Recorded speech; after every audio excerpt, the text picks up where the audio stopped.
Before we actually get into the game proper, I feel like we need to talk a little bit of philosophy. No, not the kind of stuff like in Soma.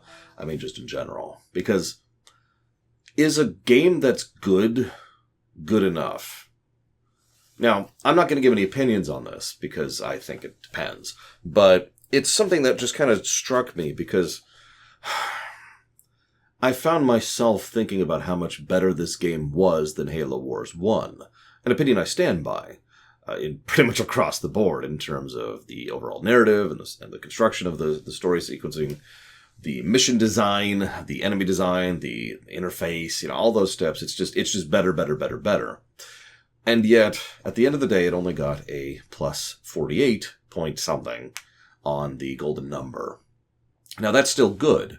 In fact, actually, if you're paying attention, if you know the system, then you'll know that the 40-ish range, about 30 to about 60 actually, is what is considered a generically good game. Nothing really wrong with it in the strictest sense of the word, but nothing really outstanding either, right? And that's what that range is designed for. And that explains this game quite aptly. So is that enough? Well, that's a good question. Considering the game was only like $10, I suppose that's saying whatever it is. Although, before I go any further, I do want to mention something. So, anybody who followed the stream knows how much of an aggravation this was. But for those of you who didn't follow the stream, I had issues this Monday getting 3 separate games working. One of them I had to buy a physical copy of in order to make that work. One of them I had to, that was Beyond Good and Evil, I had to go ahead and kind of do a workaround and emulate the game I owned in order to be able to get it to streamable status. And one of them was a game I couldn't freaking buy. That was Halo Wars 2. For those of you not aware, you can only procure Halo Wars 2 on the Microsoft Store or on an Xbox. Now, this is, in my opinion, a huge mistake, and it's going to lead into the first thing I'm talking about here. But my point is, that store can go straight to hell, not pass go, and not collect $200, because it has given me so many issues. In fact, there are 3 separate occasions in which that store has given me issues just to get this one game working. That is not a joke, and it is not an exaggeration. Fix your store. But I can't technically ding the game for any of that. But I did want to give that warning and proviso. I'm going to put it in the actual review, no spoilers blurb I always put on the website as well, to be like, hey, be warned. But I wanted to mention that because Halo Wars 2 is a better game. And in fact, I would even go so far as to say that the Awakening DLC, the Awakening the Nightmare DLC, is better than the vanilla game pretty much across the board. The noticeable improvement in voice acting, in story construction, in atmosphere, in mission design, and in just the unit design is very, very apparent. So I feel like we could have had a Halo Wars 3 which was even better, which might even go above, the good, generically good range, up into really good range as far as games. But I don't think we're going to get that. From what I understand, that there was actually a Halo Wars 3 planned. That would make sense because Halo Wars 2 doesn't. It doesn't end. It doesn't conclude. It just kind of stops, both in the vanilla campaign and in the DLC. I guess that's kind of a spoiler, but it's really not. It's just like nothing is resolved and nothing's concluded, really. It just sort of stops in mid-stride, and that sucks. But it feels like this would make more sense if this was, episode 1 of 2 or 3 or 8 or 15 or whatever, right? But the other thing that occurred to me is how much Microsoft seems to have completely sabotaged the construction of this game. Obviously, there's some budgetary issues and there's some production issues, but the thing that really jumps out at me the most is the fact that it's locked on the fricking Windows Store.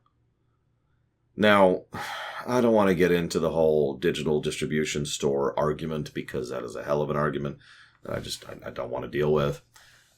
The flat brass tacks of the matter is that if you don't put your game, your digitally only available released game, on something like Steam or GOG or the Epic Game Store, then it is not going to sell as much because it's not going to have the access that those stores have. Especially since, by the way, if you do not have Windows 10 or 11, you can't access the Windows Store at all.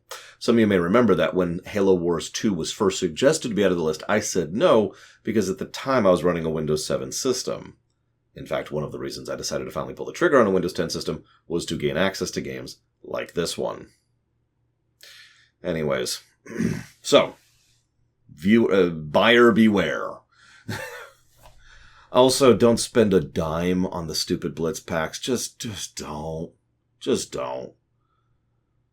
I don't know, if I feel like it, I might throw up a graphic here. And you'll probably see, oh, it's just the same generic, buy stuff graphic ever. But it also, I think, explains a lot of the problems with the game. At least the vanilla game. Because the vanilla game really very severely slants itself towards the Blitz mode. And the Blitz mode only exists in order to use the cards, which you have to buy with real money. And that is also another rabbit hole I don't want to go down. So I think we can all just summarize by saying, that sucks, and move on to the actual core gameplay. Now, let's actually talk about the game.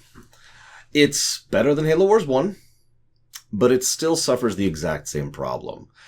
I didn't really notice this until I got further into the campaigns, admittedly, but the controls are so imprecise that it becomes an hindrance to actually playing the game at a certain point. There's so many little... It's the kind of stuff that, honestly, most people, and I don't mean this as a dig, most people would probably never even notice, but I've been playing RTS games since Warcraft 1. I'm rather familiar with some of the nitty-gritty, the tiny details, right? It's one of the few genres of games I think I can talk at length about. It's RTSs, RPGs, and platformers, right? 2D platformers. Well, I guess 3D platformers too, whatever. So, for example, some basic unit commands, like the ability to move without attacking, or to stop on a dime if you need to rearrange your order, or the ability to set up any kind of formation for your troops, or to try and prioritize certain types of attacks or targets. There's also a feedback problem. So when I say feedback, when it comes to a strategy game, feedback is letting you know that you took an action. Like if I click a dude and I right-click a dude, there's lots of ways that feedback can happen. Maybe the dude flickers for a second to indicate I target him. Maybe a little red circle shows under him to show that I'm currently targeting him with the people I have targeted. Maybe there's even a red line going from my dude to that dude saying, hey, I'm targeting that person. There's usually an audio clip that plays. But almost all of these are absent in this game, so half the time I wasn't even sure if orders I were giving were going out. Instead, the game relies very heavily on what I can only refer to as an auto battle. The units automatically target stuff as they move. There's no move without... Everything is A-moving, to put it simply. Everything is A-moving, and it's all designed to be workable around that, and that's kind of the problem. There's another problem as well when it comes to using special abilities and selecting individual groups. You can't multi-group, by the way. To explain what I mean by that... Of course, I don't have anything to demonstrate. So we've got the beard comb, which is getting less and less use as time goes on, apparently. And like my fan remote, right? So okay. And let's say that I want Group 1 to be just the beard comb. So I could give specific orders to this hero unit, but I want Group 2 to be both so that I can move both groups as a group if I'm going through a specific area. Can't do that. They can only be in one group at a time. So if I put this as Group 1 and then put both as Group 2, this is removed from Group 1 because it's in Group 2. Make sense? So you can't multi-group like that. And I'm not going to go down the list, but there's a whole lot of little precise problems with regards to the controls because it's designed for console. It's designed to be played with a controller. And so a huge amount of the game is designed around that aesthetic. Now, before you think I'm bashing the game, this is actually more a good thing than a bad thing. First of all, I'm all for, spreading things off across consoles, as I just mentioned earlier. Can we get this off the Windows Store? But second of all, and more importantly, they could have just pulled a Halo Wars 1, which was on console but wasn't really designed well for a console. By contrast, they have done a whole lot of stuff to refine the target priority with regards to enemies, which determines who they attack and in which order. In this game, it appears to be focused primarily on targets that have the greatest weakness to their particular attack type, as well as the lowest health in order. So good prioritization, good attack range. They attack the moment they see something within range and then do so until it's dead, or they move out of range. The pathfinding is pretty good at finding a way to move through each other, and so you don't have the clustered up problem that most older RTSs had. There's all sorts of little stuff the game does to make it simpler. that is also simultaneously the problem. A lot of work and effort has been done to make this... That sounds insulting. I don't want to say it like that. A beginner RTS. That's a good way to put it. You don't want to get into exactly how in-depth and complex and horrifically stressful and tense that RTS games can get. So here's a much, much lower tier, that sounds like it's a bad thing. A much lower intensive RTS for you to try out. You don't have to worry about most of that stuff because even unit balance is very, very basic. This is actually a problem a lot of the Command & Conquer and Warcraft clones had back in the late 90s, where they would lean heavily on the rock, paper, scissors system, right? Now, this is a problem that's persisted for years, but what I mean by that is infantry is good against air. Air is good against vehicle. Vehicle is good against infantry. It's Fire Emblem, right? Now, that doesn't always hold true, but it really holds true. And as a consequence, what kind of units you want to use depends entirely upon what kind of units you are facing. And you might think, that doesn't sound bad, Lore. What I mean by that is there's not really a lot of thought that goes into your unit composition, which is an aspect of a strategy game. What do you build your army as? What do you build your unit as? That is part of the thought process. That's part of the gameplay. And it is simplified because all you really need to think about is which units do I want to use that are good against the enemy units? Row, sham, bow, right? It's the triangle. To compare and contrast this a little bit, really much more complex and in-depth RTSs will have balances and counterbalances, but it's not literally 3 points. It's more like this unit's good against this and this, but has an ability that's good against this. This unit over here has an ability that's good against this and this, but not this, so it's weak to that. But this guy has this thing, and it's a web instead of a triangle, right? And that's a much more in-depth, complex, and interesting, if I might be so bold, good gameplay design decision when it comes to unit balance. But I'm not saying that this game's unit balance is bad. If you're paying attention, all I'm doing is doing my due diligence and explaining why this game is averagely good. Because it's simplified, but not ruined, right? The controls are simple, but the gameplay itself is simple enough to not punish you for that until you get to the later missions and the harder missions where precise movements and precise controls are mandatory in order to progress. At which point you start to die because it's hard to do those precise controls with imprecise controls. It's ignoring the fact that there's all sorts of other things like you can't hotkey bases or you can't just do a lot of shortcutting when it comes to setting up zones of interest or camera points or any of the kind of stuff like that. None of that's available. You've got a radial wheel and have fun with that. And that's about it. So I did actually eventually ding the game on that point because it does actually get in the way of the gameplay at that point. But other than that, a lot of effort was put into making the game playable. I will say, however, that the Banished are a better designed faction pretty much across the board than the UNSC. They have more interesting units with more variety to them other than the simple triangle. They still follow the triangle, but they have, variances and counteractions that allow them to do more than simply be part of the balancing triangle. And they also have just more interesting stuff you could do. Like to me, more interesting stuff. There's a lot more cost benefit kind of a thing. Do you want to have another slot that gives you more resources, or you don't want to have a giant gun that helps defend your base at long range? Do you want to have all that extra energy? Because their units are expensive too. They feel very Protoss. Do you want to have these extra units defending your base, or do you want to upgrade your turret with all 3 upgrades so it's good against everything? And so forth and so on. They have a little bit more, decision-making when it comes to how they design themselves, both in units and in base, and so it was more interesting to play as them in the DLC campaign, which I suppose explains why that got better for me in one aspect. But the other thing I wanted to mention is the mission design is actually pretty good. Most of the missions do as good as they can with what they have.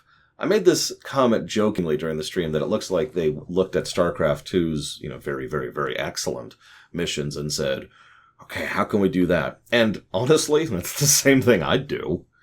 Look at the best in the business on the gameplay axis and say, all right, how do we do map design? Because they came up with some cool stuff.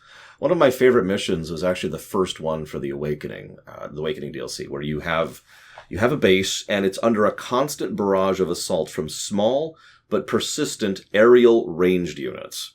And they will spawn infinitely, but you have a cooldown to shut down one of the spawn points temporarily. You also have a very defensible position with great resource allocation and plenty of other options to get more resources going too. But the whole time you're defending a giant unit which is stampeding through it, and you have to keep that unit both alive and healed while also killing the things that are prioritizing it. And there's some other niggles there too, but it was actually a really well-designed mission. I had fun with that. And there's a lot of those in this. In fact, I think I only gave one negative to a mission in the entire game, and it was one of the ones that had the control issue I mentioned earlier. So overall, it's a very simple experience. But simple doesn't mean bad. It simply means it's not as good, right? Okay, that's a terrible sentence. Let me try that again. Simple doesn't mean bad. Simple just means simple. And this could have been better, obviously. And it's not, but it's still good. And this is when you want me to start talking about the narrative. But what the hell is there to talk about in the narrative? So, this is set after Halo 4, during or after Halo 5. I'm not actually 100% on this. Before Halo Infinite. Okay. It mangles the lore in ways I'm not even going to go into right now. I need to get a message to reach. But let's ignore all that for a second. Let's just throw the external continuity negative on the face and then just... Okay, moving on. Because what I found most interesting is how absolutely Hollywood so much of it was. And I want to explain this, because I had to explain this on camera, too. Now, let me be very clear, I'm using the word Hollywood as an insult. I always use that word as an insult, for reasons I probably don't need to elaborate on. But there's several things it did. 3? Hang on. 4 things it did in its cinematics that were very Hollywood that irritated me excessively. Now, this is a damn shame because let me get into the good first, because some of the cutscenes are really, really good. Probably my favorite one is the cinematic in which they are establishing Atriox, where he's like, he's walking back to the elites and he's dragging his hammer and he falls down and kneels. And then the elite goes to stab him, but he catches it. And then his fellow brutes arise. It's a great cinematic if Isabel would shut up. Sincere statement. If you've seen this game, if you played this game, or if you haven't, either rewatch it or think about that scene. I guess wrong order. So if you've played it, picture that scene without the narration. If you haven't, just go look it up real quick. Look up the Atriox scene or something like that. And then watch that and then picture it without the narration. Because it's a really well-directed, really well-structured cutscene, other than the fact that it's ruined by the fact that she won't shut up during it. I know that's funny coming from me, but it's a statement I stand behind. It's funny because Isabel is probably the best character in the game, too. No, really. The actress plays a very good job of playing someone who is currently suffering from post-traumatic stress. And there's some good showcasing of that, both in the actress and in the motion capture. Probably the best scene in the entire game is the silliest one, but it works so well because of how personal it is. There's a scene... Oh, I suppose I should put the spoiler warning up here. Spoilers! There's a scene where she decides to do something very smart. So she and Jerome, I believe, one of the Spartans, infiltrates the carrier, the enemy carrier, which is this big doom ship, of course, for those who are not aware. And they pop on board, and they hack it to activate its main gun to attack the facility down below, which is the Ark. This is actually brilliant. And I mean that. Because the whole point is they are provoking the Ark's defense systems with the enemy ship so that the enemy ship will be taken out for them. Because they can't. There's no way in hell they can defeat that ship. It is way above their weight class.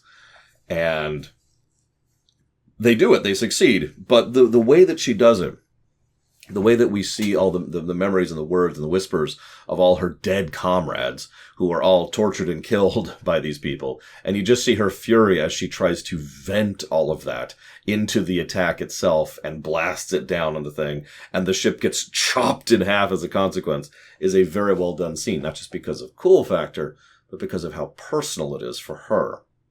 So that works out really well. I'm not sure I have much else to say about the characters in the vanilla campaign, but I do want to talk about that Hollywood thing. So the cinematic can be good, it's just they're also very Hollywood. So, 4 things, right? Let's get the easy stuff out of the way first. They really like to play the pronoun game in this one. Now, for those of you not familiar with it, CinemaSins probably popularized the term, the pronoun game. But it's an old concept. It's a concept in fiction where you want to emphasize someone by making them sound more important or seem more impacting than they are. So rather than being like, oh my God, it's Voldemort, instead they say, it's him. Or if they want to have a scene where, this actually happened in cinema, in films specifically, where actors would insist on more lines. This is way back, like in the 70s and 80s. They would insist on having more lines. And so rather than character A saying, oh my God, Megatron is showing up, what they would do is they would change the dialogue so they'd be, oh my God, he's showing up. And then character 2, person who wants more lines, could say, who's showing up? And then they could say, Megatron. And there's a narrative reason for doing that outside of simple writers or actors' rights, which is the idea of they want to add that extra beat of emphasis rather than just saying, it's Megatron. Instead, they say, my God, who could it be? You feel the beats, right? Da-da-da-da. Duh. And it flops. It almost never works. I'm sure that I only say almost because I'm probably wrong. But I cannot, off the top of my head, think of an example of the pronoun game actually working, and it is excessively overused in Hollywood to the point of ridiculousness. Then we add on to that the can't spit it out. This is something that aggravates the crap out of me in all of fiction. It's when someone's like, oh my God, you need to flee, the flood is here. You know, I actually have made fun of this several times in Star Trek, where I have actually thought about it for a moment and thought about how quickly and efficiently and how few of words you can convey the necessary information. But they never do. Instead they say, you don't understand. What are you doing here? There's no time. We've got to do this thing and everything's getting much worse and I'm just wasting all this time. And that's why it's called You Just Can't Spit It Out. Because they just won't spit it out. They just sit there yammering. Again, I get the irony. Rather than actually saying it. So that's the two easy stuff. The latter two are their own thing. So one of the problems is over-editing. Now, I will never forget Liam Neeson taking, 6 or 8 edits to go over a fence. Over-editing is a plague on visual media, in my opinion. It is the kind of thing that you generally do in films and shows when you can't get a single take. Let me give you a direct example. I'm here. Put him up. And I'm fighting Bob over here. I'll defeat you. Who is being played by the Grand Nagus, obviously. And it's like, whah! And we get like 2 or 3 punches in. But then like Bob, the Grand Nagus, the actor, screws up one of his punches. Well, that's okay. Well, we'll just move to the next step in the sequence where I have to do this, this, and this. And then we'll do the next in the sequence, which is this, this, and this. And overall, we will be able to get the whole fight, all of the necessary steps in the choreography out, even if we have to do it in 3 or 4 or 5 or 6 edits. Make sense? It's there to make the job easier for the actual actors, choreographers, and generally the production of the film. It also looks like crap, in my honest opinion. I think it completely diminishes the impact or use of any scene. I know it can and has been used to direct and deliberate effect, but that's a whole separate thing. If you've ever seen a constantly edited scene that's actually good, if you sit back and think about it for a moment, it probably has a very natural and smooth flow to it, despite the over-editing. Rather than it seem jarring or stilted or just, unnatural, like what I'm talking about, instead, like, for example, let's say I go for a punch and I go in like this and the camera cuts over to his shot and we see like right behind his head as the punch is coming in and we see him duck down very smoothly to go up for there and then we cut back over to me where I take the hit back or something like that. There's a way to do that kind of over-editing, but it actually takes, ironically, a whole lot more work and effort than what I'm talking about, which the whole point of which is to reduce effort. This is, of course, perfectly tied in with the fourth and final problem. Dialogue. There's this weird tendency in Hollywood. This is nothing new. This has been around for years and years, but there's this weird tendency to overfill space with dialogue. What I mean by that is someone will talk, and then someone will talk, someone will talk, someone will talk, someone will talk, someone will talk, someone will talk, someone will talk, someone will talk, someone will talk, someone will talk, someone will talk, someone will talk, oh, someone will talk over here. Oh, someone will talk, someone will talk, someone will talk, and then they move out. And there's no natural flow or naturalness. It feels very forced. It feels very artificial. And more to the point, it feels weird the way they do that. They try to make sure to squeeze the dialogue so there's no pauses. So there's no natural beat or cadence to the dialogue. Instead, it just... and then it cuts. And I hate it personally, but it's a very, very common thing. In fact, if you've watched any YouTube video ever other than mine, you've probably seen a lot of this because a lot of YouTubers do this exact same thing. What they'll do is they'll edit. If you really watch, you'll notice it too, because they'll chop and they'll chop and they'll chop and they'll chop, and they'll get rid of the pauses and sometimes even get rid of the breaths. So it's one uninterrupted stream of text, of dialogue. And no thank you. However, like with the previous thing, there is a way to do that properly. There is a way to make that work. And I'm not going to give a specific example in this case, but I've seen it done. I've seen it done before. I've seen it on YouTube and I've seen it on cinema. And in both cases, it's a lot of work to actually make it so that there's a natural flow to the conversation, which is just rapid firing there.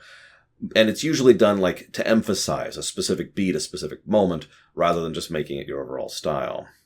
And again, hard to pull off because you need to make sure you're controlling your pitch and your tone of what you're saying in between lines so that the overall thing follows the same overall pitch as you're talking through it and stuff like that. So the cutscenes kind of sucked because they kept doing these 4 Hollywood things, and it just de-invested me in almost every single one of them. Is that it? Is that all I had to talk about? It may be. Hang on, let me pause for a few seconds here. Sorry, I'm just being mean at this point. I do want to say that the brothers and their story in the DLC is so much more engaging than the vanilla game. Because it's just better done. And that's the thing that irritates me, because I guarantee you at least someone somewhere, probably an executive, is like, aha! The DLC is better because the flood! Because we brought back... oh yeah, spoilers. They brought back the flood! No. It's because they used the flood well. I'm actually a little irritable they brought back the flood. I think the flood should have stopped at Halo 3 and we're done with it. I was really irritable, if you remember, that the flood was in Halo Wars 1. But unlike Halo Wars 1, they actually used the flood very well here. The Awakening the Nightmare DLC is a non-stop backpedal against an oncoming swarm that is beating you at every turn, and it's awesome. The fact that you are just barely holding back the flood is something that's done very well both in gameplay and in narrative. And the whole build-up to them pushing through the Sentinels to open up the barrier, this one tiny little crack in the seal, which allows this colossal amount of flood out, and then trying to push that back and deal with it, is just this awesome sequence of events that I love. And the brothers and their loyalty to each other, like there's this great bit where, you know, the flood's coming and the one brother's like, oh my God. And he understands just how terrifying this is. And his response? Dig in. I'm not leaving my brother behind. It's a really minor point, but it's a very humanizing point. It adds character to a character who otherwise doesn't really have much. And their banter between each other and the dialogue between each other is actually quite good.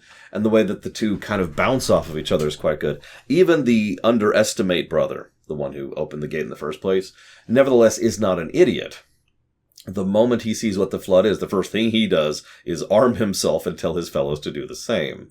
And the moment he realizes what's going on, he is immediately trying to fix the situation. It's a nice touch. But that's about all I've got for this one. I do hope you've enjoyed my pathetic and pedantic thoughts, as always. I'll see you next time. I wonder what a flood shark would be like.